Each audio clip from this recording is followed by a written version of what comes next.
I'm a part of this left-green feminist municipal platform in Zagreb that is most similar to the Barcelona and Comu political platform, which is actually a platform of activists of different profiles that came from labor rights movements, from environmental movement, from feminist movements, so people that did all sorts of activism for many years together.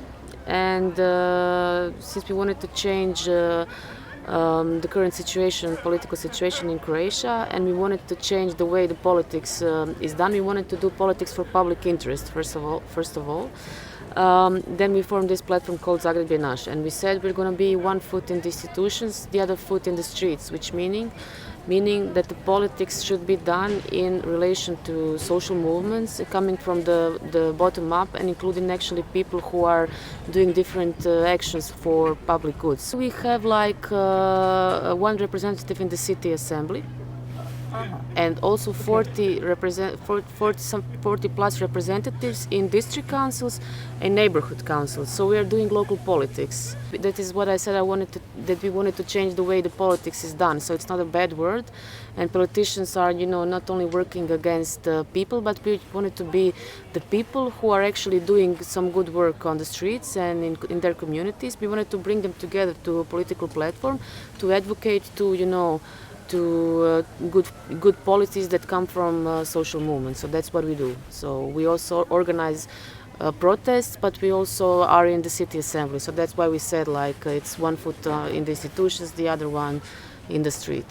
And basically what we do is local politics I think that local politics is really good ground for doing more horizontal and activist practices because it deals with concrete subjects. For example, in our campaign, we campaigned for example, public transport, for free public transport. We against the privatization of water services in Zagreb. We advocated for one of our main demands was that the decision-making powers of the things that you do in neighborhoods are given to the people, and that we advocated for this neighborhood assemblies where the citizens of a certain neighborhood can say whether they want some park or whether they don't want a park, so that the decision-making powers of what is to be built in that concrete neighborhood are left to the citizens. And so that kind of stuff is that we did. We are recognized as the main opposition to the corrupt mayor and to the social democrats who are actually doing neoliberal politics. But we are also recognized, yes, as activists, and we declare ourselves as activists. So our main slogan is knowledge and activism. And one of our main principles is we want horizontal structures. That means that we want decentralized structures that are including that are able to include many people, which means that they allow for participation. For example, our symbol is a circle, which means that everyone is welcome. That is why we are called Zagreb je naš, Zagreb is ours. And basically our representatives are also part of that platform. So we all sit in a circle, no matter if that person is a representative in the city parliament or neighborhood council or activist or whatever. In every 2 weeks we sit in that circle and we decide together. So that's how we are trying to change that type of compromises, because we decide on everything as a collective. So and all our meetings are open, and that's the way we are trying to keep in touch with the base and to make a decision. Because I think that people compromise more when they are doing stuff alone, when they are doing politics alone, and when they don't have the support and the accountability to when they are not accountable to some collective. And I think that our representatives are great because they both have responsibility, they are accountable, and they are basically they came from those movements. So they are not people who went to politics to get rich, to get famous. But actually, when we started doing politics, nobody wanted to do it, and it was like, I myself was like, had an identity crisis, because I was like, I don't want to become a politician, because that sucks. And so, unlike other parties, our representatives were like not inclined to go into politics, but they did it because we decided that we need to do it. So it was like not like their dream job, but it was like more of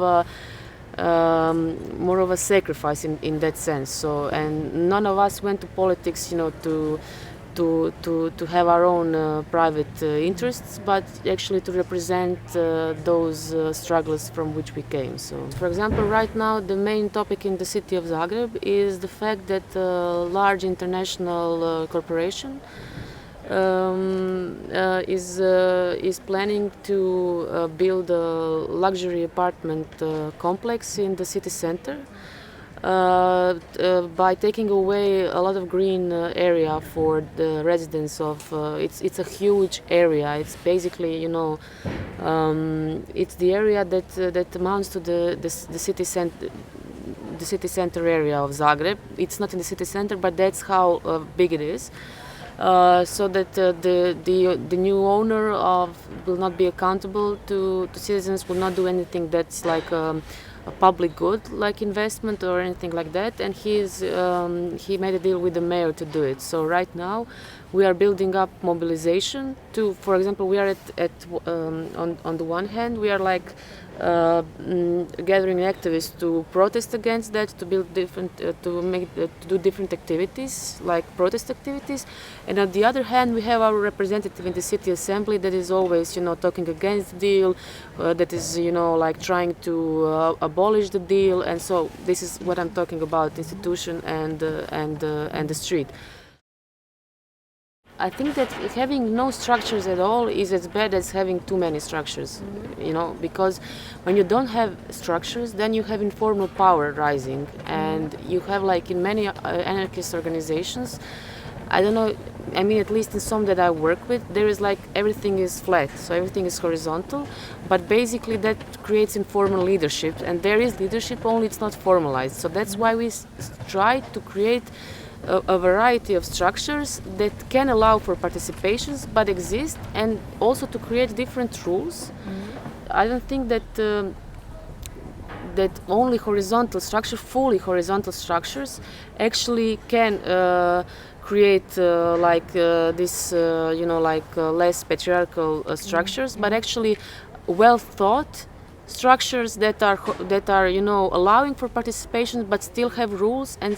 And I think that we need to constantly consider and reconsider how these structures actually work for us. So when we create a structure, if it doesn't give results, then we need to change it. So that's our rule. And now we have we started this working group on feminization of politics, where we will also rethink what our current structures and approach resulted in, and to see how we can make it better, or so that's what I'm trying to say. No structure is like it doesn't exist in vacuum. You must see what it does to your to your organization, so you have to change it all the time to fix it.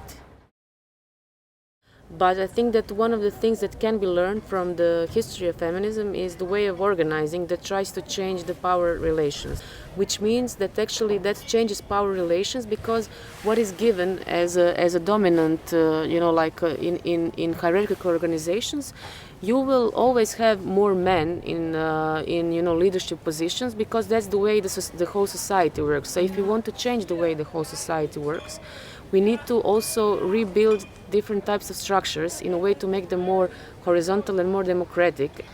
And basically there are, several categories. For one is like self-identification. Do we self-identify as feminists? Okay, check. We may self-identify as feminists, but do we do like policies? Do we have campaigns? Does our organization have actual campaigns that are, I don't know, against violence against women, pro-abortion campaigns? So do we actually put feminism center stage in our organizations? The third would be, does our organization have like rules that promote the participation of women, representation of women, like rules on sexual violence offenders? So do we actually pay attention in our organization to our structures, or do we always say only like, okay, so we want more women, but we're actually not going to do much about it, like many organizations do. Like they acknowledge there is need for more women, but basically it's like men running meetings, men running conferences. It's like very, masculine. So the fourth would be like affective dimensions. So the way you actually treat each other. Do you treat each other in a competitive manner? And in practice, we have like different categories of what that means. So on the one hand, it means that our organization decided that we need to have like half of the women in the main governing. It's like a coordination body of the whole platform. That is one thing, for example. The second thing would be like that we try to get some feminist policies both in neighborhoods and city councils, such as, for example, things that deal with the kindergarten care, policies related to socializing care, and not putting that burden of on women. And the third would be that we like changing the way our organization works, which we still have a lot of work on that, because it is the fact is that in our organization, you still have patriarchal relations, and you still have like problems with for example, men speaking in meetings more than women. So mansplaining. So this is something that is that we still need to fight for, and it's not something that everyone is basically aware of. So we fight on this on different levels. Yes. That's the way, for example, in Croatia that we do activist stuff. So we always build alliances. Like environmental movement in Croatia is very much connected to LGBT movement, to women's movement, to labor rights movements, and we always function as a group, and we never we always try to do things together. For example, when you did like referendums on some matters that are common goods, we also had LGBT organization joining us. Like pride marches are always filled with environmental organizations, with women's rights organizations. So we try to do that together. In general, that I don't know that environmental movement has like has a solution for the problems of patriarchy, or that in general I have not heard that it focuses enough on feminist issues.